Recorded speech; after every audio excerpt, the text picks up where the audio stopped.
سورہ فاطر کی آیت نمبر 15، سورہ فاطر کا تیسرا رکوع اور 22ویں پارے کا 15واں رکوع۔ اللہ رب العالمین نے ارشاد فرمایا، یا ایھا الناس، اے لوگوں، انتم الفقراء الی اللہ، تم سب اللہ کے محتاج ہو، یعنی اللہ کے فضل اور احسان کے حاجت مند ہو، اور تمام مخلوق اللہ کی محتاج ہے۔ حضرت ذوالنون مصری علیہ الرحمہ نے فرمایا کہ مخلوق ہر دم ہر لحظہ اللہ تعالیٰ کی محتاج ہے، اور کیوں نہ ہوگی؟ ان کی ہستی اور ان کی بقا، ان کا وجود اور ان کا رہنا، ان کا جینا سب اللہ کے کرم سے ہے۔ واللہ الغنی الحمید، اور اللہ ہی بے نیاز ہے، سب خوبیوں سراہا، اللہ غنی ہے، حمید ہے۔ ان یشاء یذہبکم، وہ چاہے تو تمہیں لے جائے، یعنی تمہیں معدوم کر دے، تمہیں فنا کر دے، کیونکہ وہ بے نیاز اور غنی بالذات ہے، وہ کسی کا محتاج نہیں۔ وَيَأْتِ بِخَلْقٍ جَدِيدٍ، اور نئی مخلوق لے آئے، بجائے تمہارے دوسری مخلوق پیدا کر دے جو فرمانبردار ہو، مطیع ہو۔ وَمَا ذَلِكَ عَلَى اللَّهِ بِعَزِيزٍ، اور یہ اللہ پر کچھ دشوار نہیں۔ وَلَا تَزِرُ وَازِرَةٌ وِزْرَ أُخْرَى، اور کوئی بوجھ اٹھانے والی جان دوسرے کا بوجھ نہ اٹھائے گی۔ معنی یہ ہے کہ قیامت کے دن ہر ایک جان پر اسی کے گناہوں کا بوجھ ہوگا جو گناہ اس نے کیے ہیں، اور کوئی جان کسی دوسرے کے عوض نہ پکڑی جائے گی۔ البتہ جو گمراہ کرنے والے ہیں، ان کے گمراہ کرنے سے جو لوگ گمراہ ہوئے، ان کی تمام گمراہیوں کا بوجھ ان گمراہوں پر بھی ہوگا اور ان گمراہ کرنے والوں پر بھی، جیسا کہ کلام کریم میں ارشاد ہوا، وَلَيَحْمِلُنَّ أَثْقَالَهُمْ وَأَثْقَالًا مَعَ أَثْقَالِهِمْ، اور ضرور بضرور وہ اپنے بوجھ اٹھائیں گے اور بوجھ اٹھائیں گے اپنے بوجھوں کے ساتھ، یعنی اپنے بوجھ بھی اٹھائیں گے، اور جن لوگوں کو انہوں نے گمراہ کیا اس گمراہ کرنے کا بھی بوجھ اٹھائیں گے، اور در حقیقت یہ ان کی اپنی کمائی ہے، دوسرے کی نہیں۔ یعنی مطلب یہ کہ ایک شخص گمراہ ہے تو اپنے گمراہ ہونے کا بوجھ وہ اٹھائے گا، اور اس نے 10 آدمیوں کو گمراہ کیا تو 10 آدمیوں کو گمراہ کرنے کا بوجھ، اور جب تک وہ گناہ کرتے رہے وہ سارے گناہوں کا بوجھ یہ بھی اٹھائے گا، اور جو 10 آدمی گمراہ ہوئے ہیں انہیں بھی گناہ کا عذاب دیا جائے گا جو انہوں نے کیے۔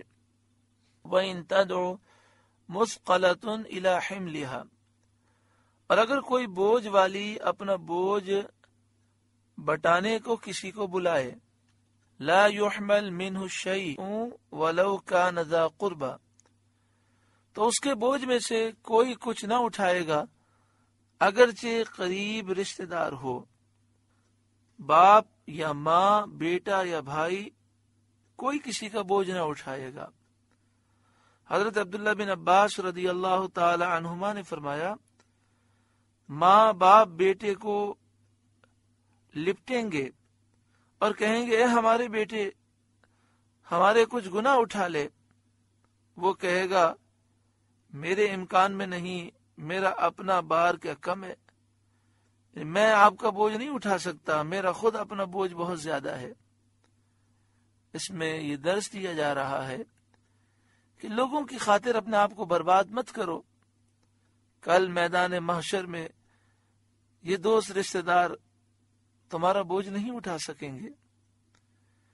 انما تنذر الذین یخشون ربهم بالغیب، اے محبوب، آپ کا ڈر سنانا تو انہی کو فائدہ دیتا ہے جو بے دیکھے اپنے رب سے ڈرتے ہیں، وَأَقَامُوا الصَّلَاةَ، اور نماز قائم رکھتے ہیں، وَمَن تَزَكَّى، اور جو ستھرا ہوا، یعنی گناہوں سے بچا اور نیک اعمال کیے، فَإِنَّمَا يَتَزَكَّى لِنَفْسِهِ، تو اپنے ہی بھلے کو ستھرا ہوا، اس نیکی کا نفع وہی پائے گا۔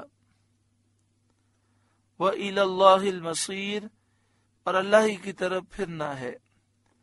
وَمَا يَسْتَوِي الْأَعْمَى وَالْبَصِيرُ، اور برابر نہیں اندھا اور دیکھنے والا، یعنی جاہل اور عالم برابر نہیں، کافر اور مومن برابر نہیں۔ وَلَا الظُّلُمَاتُ وَلَا النُّورُ، اور نہ اندھیریاں اور اجالا برابر ہے، یعنی کفر اور ایمان برابر نہیں۔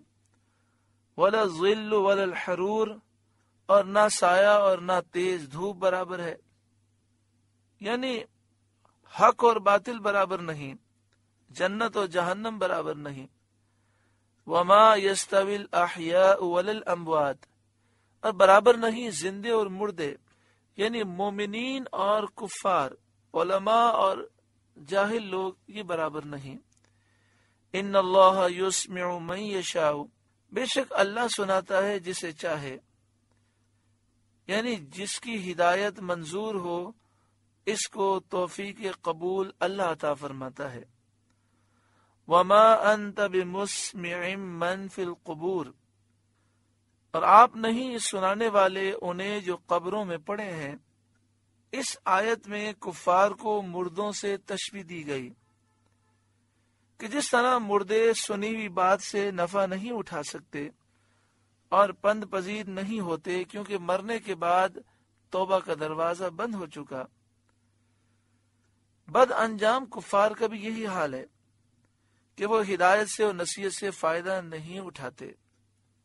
تو یہاں یہ مراد ہے کہ کافروں کو جتنی بھی نصیحتیں کی جائیں، جن کے دل پر مہر لگی وہ فائدہ نہیں اٹھاتے۔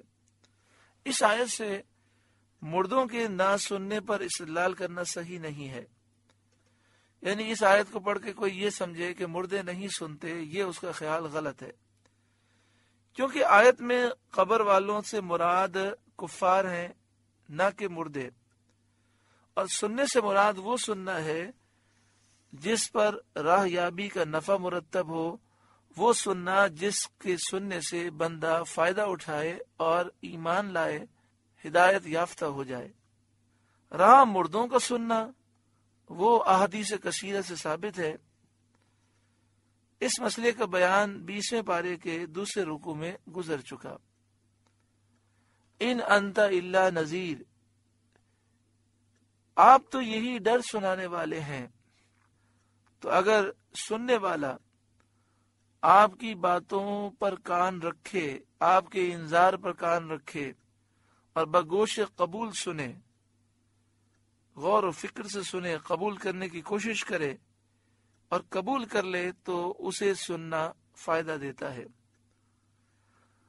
اور اگر سننے والا منکر ہو اور انکار پر اصرار کرنے والا ہو اور آپ کی نصیحت سے وہ فائدہ نہ اٹھائے، تو آپ کا کچھ حرج نہیں، وہی محروم ہے۔ اِنَّا أَرْسَلْنَاكَ بِالْحَقِّ بَشِيرًا وَنَذِيرًا، اے محبوب بے شک ہم نے آپ کو حق کے ساتھ بھیجا، خوشخبری دیتا اور ڈر سناتا۔ ایمان والوں کو آپ جنت کی خوشخبری سناتے ہیں اور کافروں کو عذاب کا ڈر سناتے ہیں۔ وَإِن مِّنْ أُمَّةٍ إِلَّا خَلَا فِيهَا نَذِيرٌ، اور جو کوئی گروہ تھا سب میں ایک ڈر سنانے والا گزر چکا، خواہ وہ نبی ہو یا عالم دین، جو نبی کی طرف سے مخلوق خدا کو اللہ تعالیٰ کا خوف دلائے۔ اللہ تبارک و تعالی جب بھی کسی پر عذاب بھیجنا چاہتا ہے تو اس سے پہلے اس کے یہاں ڈر سنانے والا بھیجتا ہے۔ وہ ڈر سنانے والا یا نبی ہوتا ہے یا وہ اللہ کا نیک بندہ ہوتا ہے جو اللہ کے نبی کا پیغام پہنچاتا ہے۔ بعض لوگ ایسے لوگوں کا مذاق اڑاتے ہیں، پھر اللہ کے غضب کا وہ شکار ہوتے ہیں۔ حالانکہ سوچنا چاہیے کہ یہ اللہ کا نیک بندہ ہمیں نصیحت کر رہا ہے تو اس کے دل میں یہ نصیحت کا شوق کس نے پیدا کیا؟ یہ اللہ کا پیغام ہمیں پہنچا رہا ہے، اس کو ٹھکرانا اللہ کے پیغام کو ٹھکرانا ہے، اس کا مذاق اڑانا اللہ کے دین کا مذاق اڑانا ہے۔ تو اگر شرعی طور پر اس نے درست نصیحت کی ہے، بندہ قبول کرے اور استہزاء کرنے سے اپنے آپ کو دور رکھے۔ وَإِن يُكَذِّبُوكَ، اور اگر یہ آپ کو جھٹلائیں، فَقَدْ كَذَّبَ الَّذِينَ مِن قَبْلِهِمْ، تو ان سے اگلے بھی جھٹلا چکے ہیں، ان سے پہلے لوگ بھی جھٹلا چکے ہیں۔ یعنی اگر کفار مکہ آپ کو جھٹلائیں تو پہلے لوگ بھی اپنے رسولوں کو جھٹلا چکے ہیں۔ کفار کا قدیم سے انبیاء علیہ السلام کے ساتھ یہی برتاؤ رہا ہے۔ جاءتہم رسولہم بالبینات، ان کے پاس ان کے رسول آئے روشن دلیلیں لے کر، وبالزبور، اور صحیفے لے کر، وبالکتاب المنیر، اور چمکتی کتاب لے کر، یعنی نبوت پر دلالت کرنے والے معجزات ان کے پاس آئے۔ توریت، انجیل، زبور اور کئی آسمانی صحیفے نازل ہوئے، لیکن لوگوں نے جھٹلا دیا۔ ثم اخذت الذین کفروا، پھر میں نے کافروں کو پکڑا طرح طرح کے عذابوں سے، بسبب ان کی تکذیبوں کے، یعنی جب انہوں نے جھٹلایا تو طرح طرح کے عذاب میں وہ مبتلا ہوئے۔ فَكَيْفَ كَانَ نَكِيرٌ، تو کیسا ہوا میرا انکار، میرا عذاب دینا کیسا ہوا۔ سورہ فاطر کا تیسرا رکوع مکمل ہوا۔ اللہ تعالیٰ اس رکوع کے نور سے ہمارے قلوب کو روشن فرمائے۔